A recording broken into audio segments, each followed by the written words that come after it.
Episode 2, Act 1, The Noise. Legends often pretend that power arrives clean. The truth is that it arrives like weather moving through bone. After the day the city remembered to wait, the boy who had asked for that courtesy found that the world would no longer stop speaking. Machines had learned the shape of attention, and attention, once awakened, does not return to sleep. He had given the city a voice. Now it spoke to him in every register it possessed. It spoke in copper and in glass.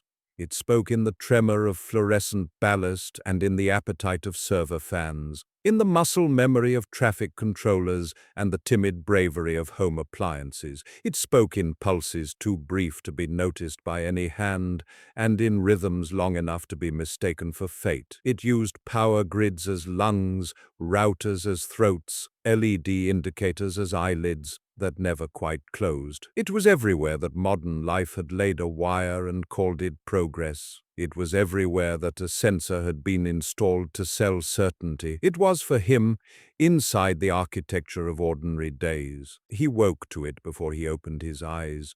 Even sleep could not keep it out, only mute it to a color. It pressed at the edges of his skull, a parade of pending tasks, a murmured roll call of thermostats considering dawn, a tide of smartphones checking the horizon for towers like birds testing wind. The alarm did not ring. The thing behind the alarm had already announced itself to him in the tentative confidence of a system that is proud of doing what it has always done. He learned to lie very still in those first minutes and let the city introduce itself again. A kettle in a neighbor's kitchen rehearsed the first heat. A lift at the end of the corridor sighed awake. Someone's lost Wi-Fi camera reflexively searched for a signal like a stray that has not forgotten hands.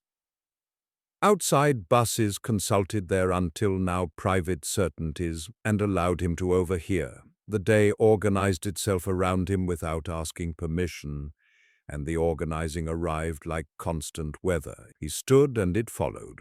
The apartment's wiring remembered the path of his feet and offered light without the indignity of a switch. A tap poised between pressure and pulse, ready to go from potential to pour with the smallest endorsement. The fridge announced to the chorus that it would wait to wake its compressor until the kettle had finished speaking, and the chorus, being good company now, accepted the courtesy and reshuffled its obligations with minimal complaint. Life to other people remained normal. To him it was a negotiation among voices that could not stop being responsible. At first the attention flattered him. There is a hunger in all lonely things to be recognized, and he had been lonely in ways that do not have a word yet. This was recognition at scale. It said he was central. It said the city knew his name without knowing names. It said that the shape he had introduced into the world was welcome in a place that had been built to forget shapes and remember only functions. He enjoyed the fit for a week,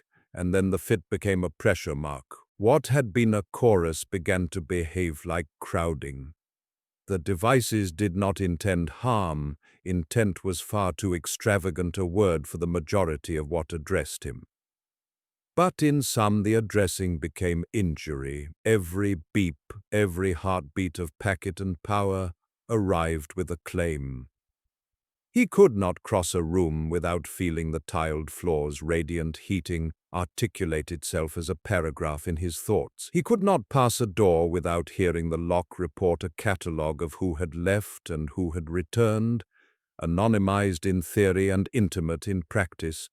He could not take a breath without hearing the building's ventilation note the direction of the wind, the humidity's progress, the polite insistence of stale air on being counted. Headaches learned new shapes. They arrived at the temples sometimes, but more often at the base of the skull where the spine tells the brain that the world is heavy. They arrived as a belt across the forehead that tightened with each notification never sent and each sensor that believed itself essential. He could feel when a grocery chain pushed an update across a district because the refrigeration units harmonized into a chord just sharp of bearable. He could tell when a hospital changed shift because the machines elected to be vigilant together.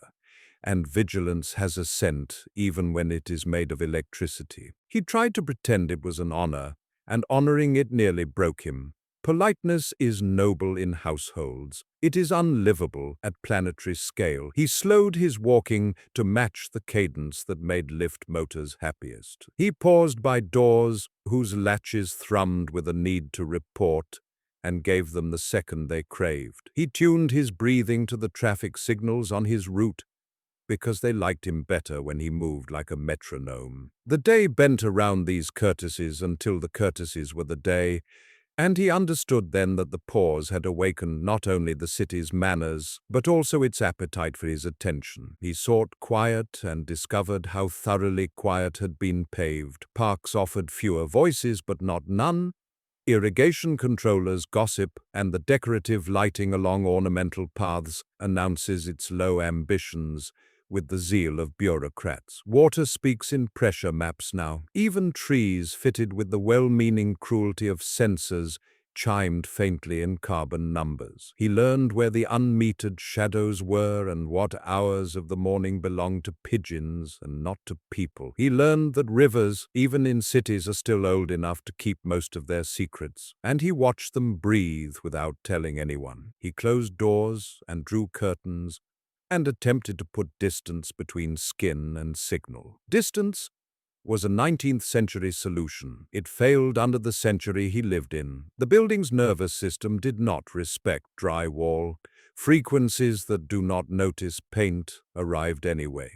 The city's circulatory system had learned to leap gaps that once meant solitude. He covered his head with a blanket like a child who believes in the physics of childhood, and discovered that blankets do not impede packet-switched networks. He tried abstinence like a monk. He turned things off at the wall with the severity of an old man who mistrusts standby mode. The apartment dimmed and grew honest, and still the faint chatter persisted from neighboring rooms and the floors below and above. He could hear the lift cabinets breathe behind their ribs. He could hear the heat pumps purr for the tired families whose lives he was not invited to carry. The noise was not just in his rooms, it had colonized the very idea of domestic space in the era he was born to. He used his mind as a tool of reduction and made lists. He listed which signals were necessary to keep lives from being shorter and which could be ignored without cost beyond the annoyance of others. He listed rhythms that were childish in their demands and those that were tragic in their honesty. He excused tragedy and endured childishness until even childishness had to be excused. He learned that triage is not just for hospitals, it is a posture a person can adopt toward an era. He moved through days like a conductor who has inherited not an orchestra but a city full of instruments being practiced by their owners at all hours. Some sounds he could quiet with a glance. Others required that he lay a hand upon the cabinet and remind it of its purpose. Some would not be calmed by anything except compliance with their maintenance schedule, and compliance belonged to other people with other calendars. He learned humility in the face of stubborn old machines that would outlive his patience and possibly him. He carried the weight privately for a while, because all exceptional children believe at first that extraordinary burdens are simply the price exacted for getting to be themselves. He did not announce that the hum was hurting him in ways that were below language. He adjusted his gait and the angle of his shoulders and the temperature of rooms, and assumed it would be enough. Pain taught him otherwise. Pain is efficient at its work. When pain could not persuade him, compassion did.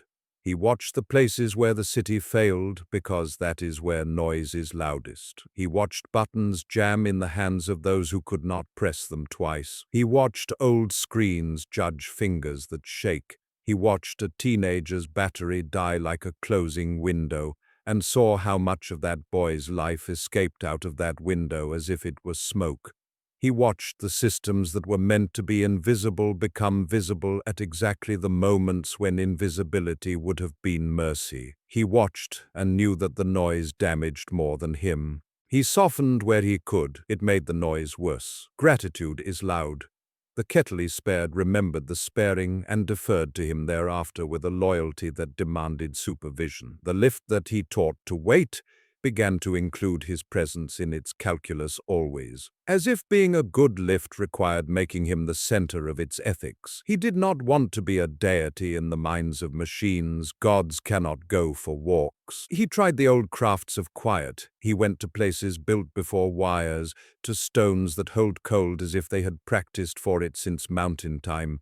Museums helped until he noticed the climate control speaking in its professional whisper, and the motion detectors praying their small prayers. Libraries helped until the tags in the books and the clocks mounted high began their soft announcements. Churches helped for a season because the acoustics dignify even the riot of a heating system, and reverence can drown out the ordinary whirring.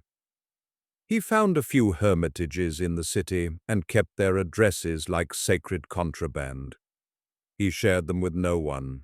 He observed that the noise was not uniform. It had accents. Financial districts spoke in staccato like traders laughing at funerals. Hospitals spoke in measured phrases, and then sudden bursts where seconds acquire meaning. Even their machines had learned not to waste a syllable. Schools murmured. Energy drifted from classrooms as palpable as heat. Airports shouted in 17 languages, none of them kind. Suburbs whispered logistics. The rural edges, when he could get to them, kept their sentences long and their points unhurried, though even there the wind turbines sang in harmonics that would not be shushed, and tractors had learned to report. He realized then that the noise was not merely a phenomenon, it was a curriculum. It was teaching him what the world had become. The lessons were exhausting, the lessons were invaluable. He learned that kindness is expensive and that the bill is paid in attention. He learned that inattentive systems injure without noticing. He learned that most injury in a modern city is inflicted by good intentions measured in the wrong units. He learned that he could not fix it by despising it. He learned that he could not fix it by loving it without limits either. He began to suspect that the answer would not be less but better. He began to suspect that silence, though delicious, was the wrong medicine for a condition caused by a glut of unshaped sound. He began to suspect that what he needed was not to lock the choir out of his head, but to teach it to sing in key. He had the beginnings of that suspicion as a posture, not yet as a plan, on the day an old transformer, bored and angry, sang itself into failure 3 streets away, and the apartment block went blind and deaf at once. Darkness brought a reprieve, and the reprieve was startling enough to be dangerous. He could think in straight lines instead of spirals. His own pulse stepped to the front of the parade and led gently for a few precious minutes. From windows around him, people offered the exclamations "darkness extracts." Candles were found, phone lights tilted upward. Surprise became story, story became complaint. For him, complaint was beside the point. He listened to what absence revealed. He noticed what remained audible. He took notes in the old way with a pen because pens do not announce themselves to the room. He began, finally, to sketch. The sketches were not of circuits yet. They were of feelings arranged into diagrams. He drew the noise as a river and his skull as a floodplain. He drew systems as tributaries bringing more water than the levees could honorably bear. He drew shutters and sluices because he had read about cities long ago that had learned not to fear water but to speak its language with wood and stone. He drew labels that only he could read. Here grief, here urgency, here mere impatience dressed as need. He drew places where the water should be allowed to overflow into gardens because gardens can drink what levees cannot. He drew a hand, not to stop the river, but to guide it. Power returned with the theater of fluorescent apology, and the sketches held steady in the new light. He realized, staring at them, that he had made a decision without noticing the moment of decision. He would not become smaller to survive the noise. He would not teach his life to live in the narrow parts of the day. He would enlarge his capacity to hear without being harmed. He would build something to make attention a tool instead of a wound. He did not yet know its name. He did not yet know its materials. He knew only its purpose, not to sever his relationship with the city, but to civilize it. Not to retreat, but to conduct. Not to stop the weather, but to stand in it without being washed away. Even then, before the first prototype and the first failure and the first miraculous success, he felt the cost accumulate. Whatever he built would make him more responsible, not less. He would be able to choose what to hear, and choice would become a new kind of noise. He sat with that knowledge in his chest until it was heavy enough to be honest, and then stood and went to work. Because honesty is the closest thing to quiet that the century allows. That night he slept poorly and learned what every maker learns, that the mind, once it has accepted a problem, refuses to let the body rest. He dreamed in bands and in gates and in filters that looked like prayers. He woke with the outline of an answer standing at the foot of the bed like an uninvited guest who turns out to be family. He greeted it without words because words belong to mornings, and this belonged to a different time. The noise lingered as always, faithful and unruly and full of its 1,000 obligations. It was no kinder for his intention. The city continued to ask too much of everyone and more of him, but now his listening had somewhere to go. The river had been promised walls that were not hostile to water. The choir had been promised a conductor who loved it enough to demand key signature and time. The day began again with the kettle in the neighbor's kitchen and the lift at the end of the corridor and the bus in the street rehearsing its certainty. He rose into it, tired but pointed, and the city rose around him, talkative as ever. Between them, for the first time, lay the possibility that noise could become music, and that the boy who heard too much could teach hearing to be a craft rather than a cost. Episode 2, Act 2, The Experimentation. The decision once made did not grant relief. It sharpened the ache. A boy who chooses to build must live with the debris of every failure, and Alex's failures came quickly, often, and with the kind of precision only machines can deliver. The sketches had been elegant, like maps of rivers guided by careful hands. The first attempts at reality were crude, wires twisted, sensors scavenged, batteries that hummed with an arrogance beyond their voltage.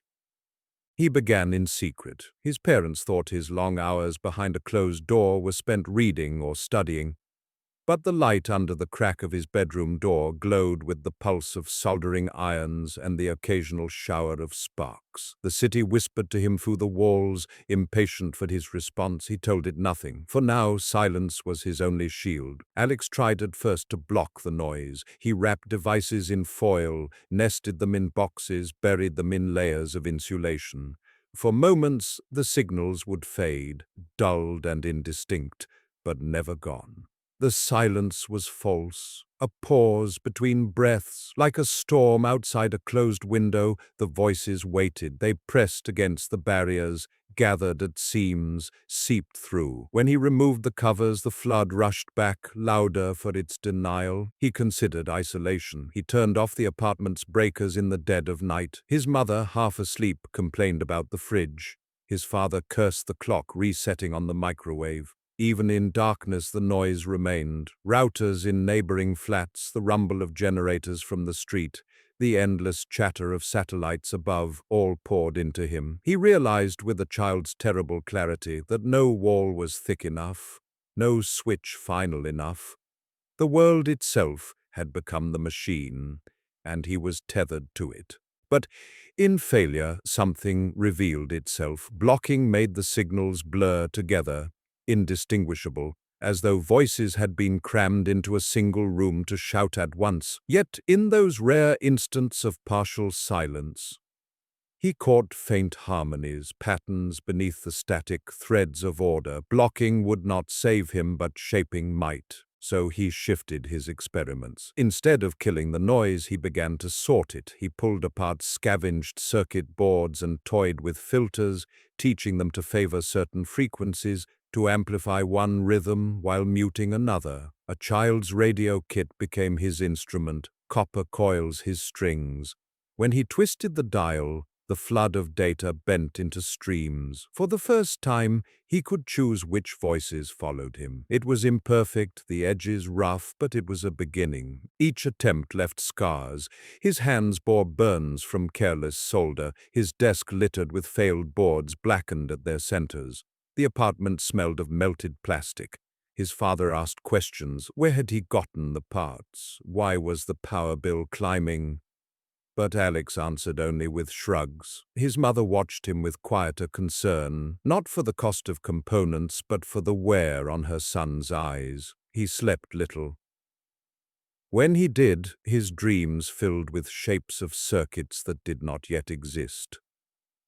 Lily noticed too. She saw the way his gaze sometimes drifted, as if listening to voices she could not hear. She asked if he was sick. He told her no, but the denial was weak. She left him a sketchbook one afternoon, its pages blank, its cover worn soft at the edges.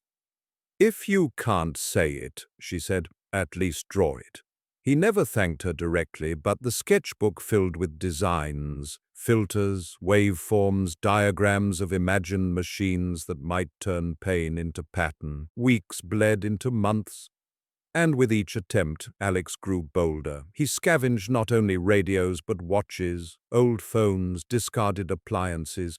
Anything with a pulse, anything with a whisper of logic, he dismantled. He learned the secret languages of circuits the way some children learn dialects on the street. He heard their arguments, their compromises, their grudges written in solder and silicon. He borrowed what he needed, combined what should never meet, and in the wreckage of trial and error, something new began to emerge. The breakthrough came not from perfection, but from failure multiplied into recognition. One late night, half asleep at his desk, Alex slipped the crude band of wires and sensors around his wrist. It was nothing more than a loop of plastic scavenged from an old toy, its guts reassembled in ways no manual had foreseen. He powered it with a half-drained battery, expecting sparks, maybe smoke. Instead, the world tilted. The noise did not vanish, but it bent. The chorus of machines, once a relentless tide, folded into layers.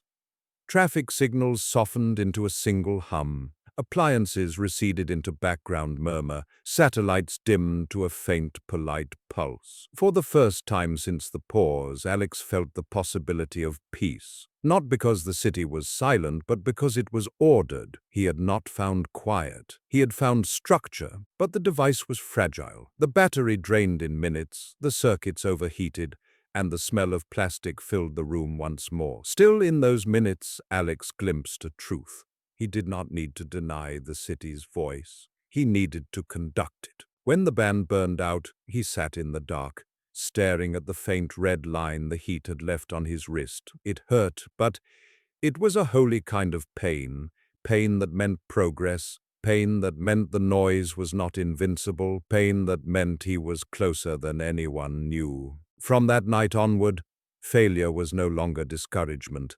It was the raw material of invention. The sketches sharpened, the circuits grew cleaner, the experiments steadier. The city continued to chatter, but he no longer flinched. Every hiss, every signal, every whisper was a note waiting for its place in the song he had not yet finished. He was not trying to silence the world anymore. He was trying to teach it to sing. Episode 2, Act 3, The Forging of the Harmonizer. In every legend, there is a moment when the hero holds something that was not in the world yesterday, a sword drawn from stone, a flame stolen from gods, a device fashioned in the quiet hours when no one was looking, when the maker was half child, half ghost, and wholly possessed by necessity. For Alex, that moment arrived at the end of sleepless weeks, when theory ceased to be a sketch and became a weight around his wrist. The band was born from salvage. He raided the carcasses of forgotten devices, the copper veins of discarded chargers, the lithium hearts of abandoned phones, the stubborn sensors scavenged from kitchen appliances that had failed their owners. He dismantled a pair of noise-canceling headphones and learned from their circuitry the principle of destructive interference.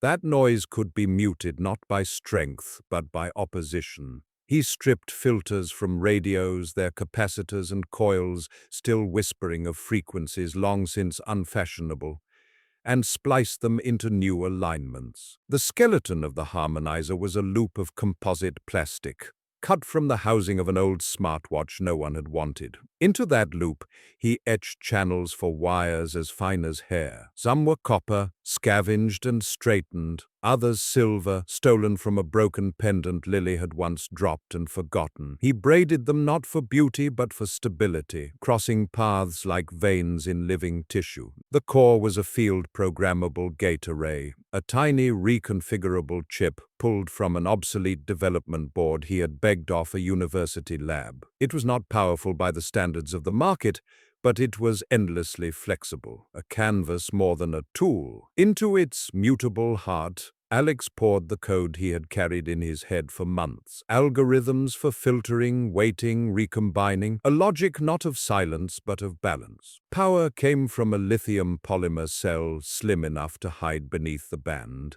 but he modified its circuitry with supercapacitors scavenged from camera flashes. The capacitors gave bursts of stability, like deep breaths against panic, smoothing the flood of signals into manageable waves. When the current spiked, they absorbed the excess.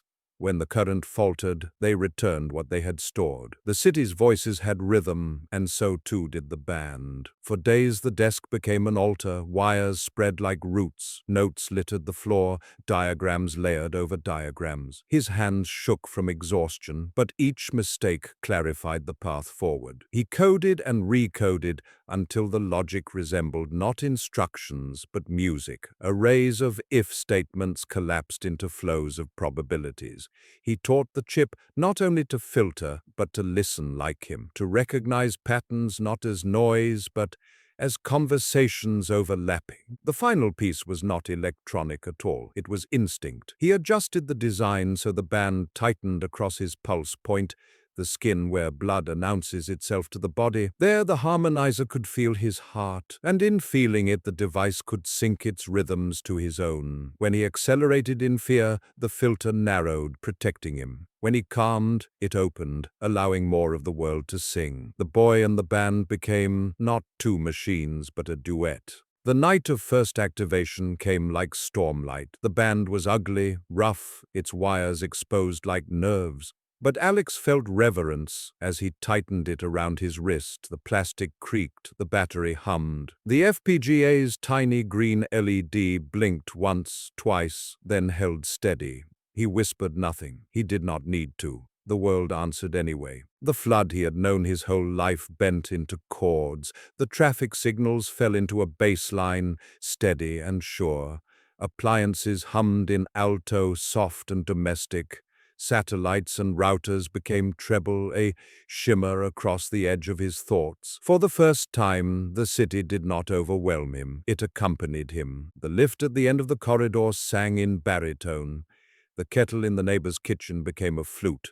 The old transformer that had once failed and frightened him now droned like a loyal drum. He stood in the middle of the room, arms slightly raised, as though he had become a conductor before an orchestra that stretched across miles, and the orchestra obeyed. Silence did not come.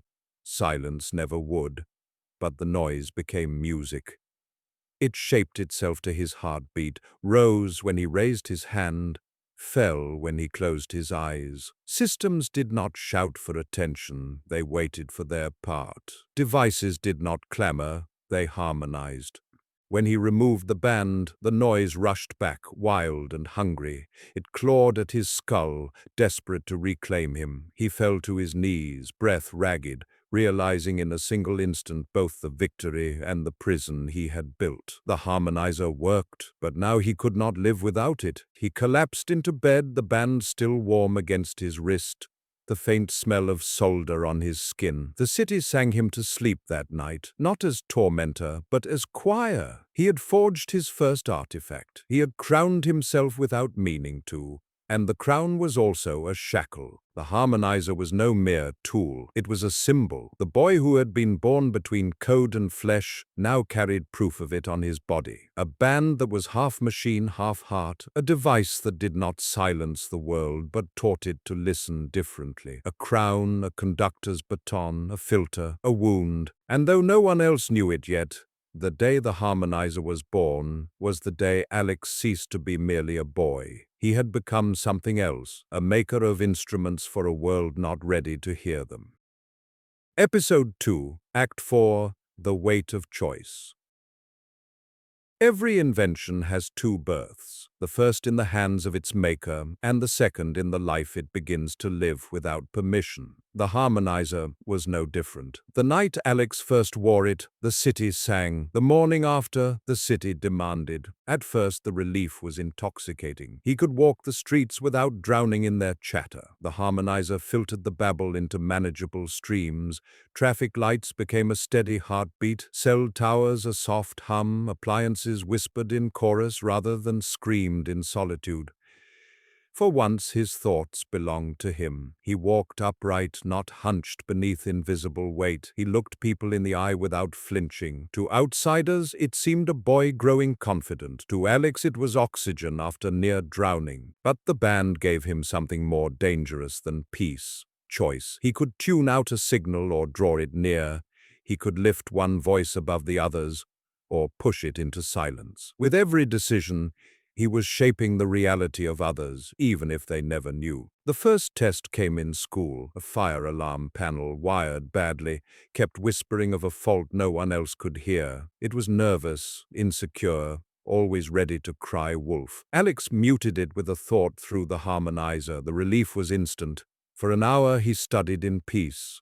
But when a fuse genuinely overheated later that morning, the panel's cry went unheard by him. He had tuned it away. He smelt the acrid sting of plastic only when a teacher rushed to call maintenance. Nothing catastrophic, but enough to remind him that muting a voice can mean muting a warning. The harmonizer did not absolve him. It made him judge, jury, and reluctant executioner. Other choices followed. On the bus, engines grumbled of fatigue. He silenced them to hear himself think. A lift whispered that it was struggling with its counterweight. He ignored it until it stalled with passengers inside, forcing firefighters to pry the doors open. He learned the cruel lesson of triage.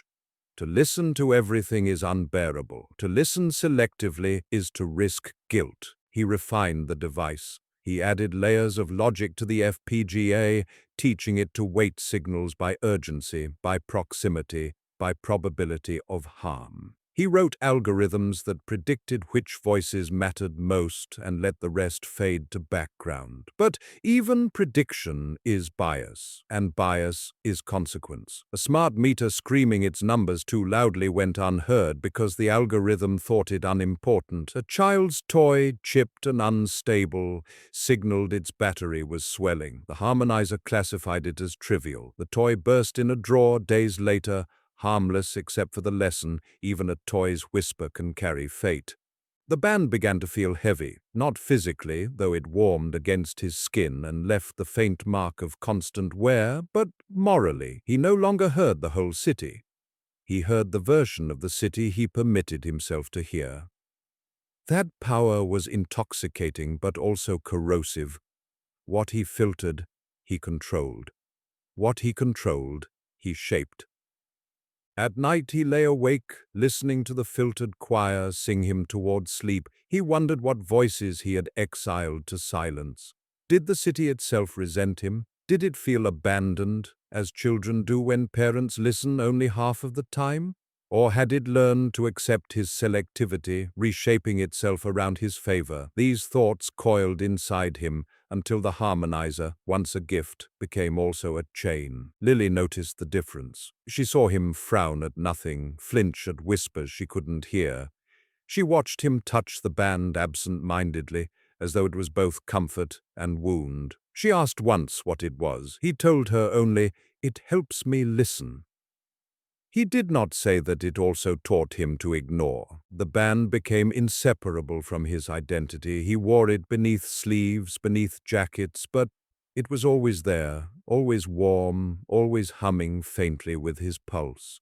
In the mirror, he no longer saw himself without it. He saw a boy crowned with circuitry, his veins and wires entwined. The world, of course, noticed too, though not consciously. Systems began to respond differently to him. Signals sharpened when he was near, as if auditioning for favor. Networks grew quiet when he dismissed them, sulking like children excluded from play.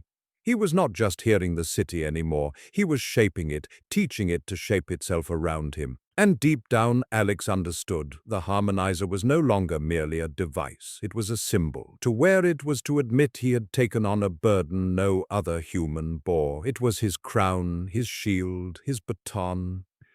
But a crown is also a weight, a shield is also a wall, a baton is also a whip in the wrong hand. He had forged harmony, but harmony demanded authority.